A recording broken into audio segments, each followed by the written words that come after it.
সুপ্রিয় দর্শক, বাংলা চলচ্চিত্রে অসংখ্য অভিনেতা এবং অভিনেত্রীরা এসেছেন। তবে এর মধ্যে অল্প কয়েকজন অভিনেতা এবং অভিনেত্রী নিজের অসাধারণ অভিনয় দক্ষতা দিয়ে মানুষের মনে জায়গা করে নিতে পেরেছেন। বাংলা চলচ্চিত্রে নিজেকে একজন জনপ্রিয় অভিনেতা এবং অভিনেত্রী হিসেবে গড়ে তুলতে পেরেছেন।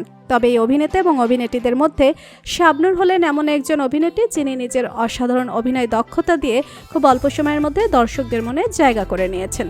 সালমান শাহ, রিয়াজ, মান্না, শাকিব খান, আমিন খান, বাপ্পারাজ, অমিত হাসানদের মতো জনপ্রিয় অভিনেতাদের সঙ্গে অভিনয় করে অসংখ্য জনপ্রিয় হিট সিনেমায় অভিনয় করে দর্শকদের উপহার দিয়েছেন। তার অভিনীত সিনেমাগুলোর মধ্যে তুমি আমার, সুজন মাঝি, স্বপ্নের পৃথিবী, স্বপ্নের বাসর, তোমাকে চাই ইত্যাদি অন্যতম। অসংখ্য হিট সিনেমায় অভিনয় করেছেন শাবনূর। তিনি রেকর্ড সংখ্যক 10 বার শ্রেষ্ঠ অভিনেত্রী হিসেবে মেরিল প্রথম আলো পুরস্কার পেয়েছেন। শাবনূরের এক ভাই ও এক বোন রয়েছে। ভাই বোনদের মধ্যে তিনি সবার বড়।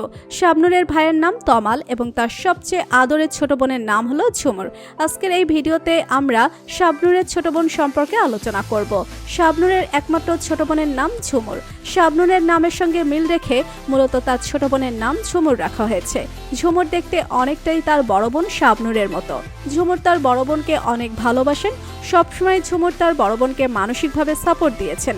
বেশিরভাগ সময় শাবনূরকে শুটিংয়ের কাজের জন্য ব্যস্ত থাকতে হতো, যার কারণে বাসায় একা একা থাকতে বিরক্ত হয়ে যেত ঝুমুর। যার কারণে মাঝে মধ্যে শাবনূরের অভিনয় দেখার জন্য ছুটে যেতেন শুটিং সেটে।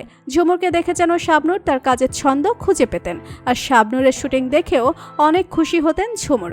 বাংলা রোমান্টিক চলচ্চিত্রের এক বিশাল ভক্ত হলেন ঝুমুর। পড়াশোনায় অনেক ভালো ও মনোযোগী ঝুমুর। তবে সিনেমার গানের কথা শুনলে তার আর পড়াশোনা করতে মন চায় না। যাই হোক, পরীক্ষায় বরাবর ভালো রেজাল্ট করে আসছেন ঝুমুর। এছাড়া বাসা থেকে বলা হয়েছে পরীক্ষায় অবশ্যই ভালো করতে হবে। শাবনূরও তার ছোট বোনকে পড়াশোনার ব্যাপারে অনেক উৎসাহ দিয়ে থাকেন। তো বন্ধুরা, চলচ্চিত্রের জনপ্রিয় অভিনেত্রী শাবনূরকে আপনার কেমন লাগতো জানিয়ে দিন কমেন্ট করে। আর ভিডিওটি ভালো লেগে থাকলে একটা লাইক দিন, চ্যানেলটি সাবস্ক্রাইব করুন। ধন্যবাদ।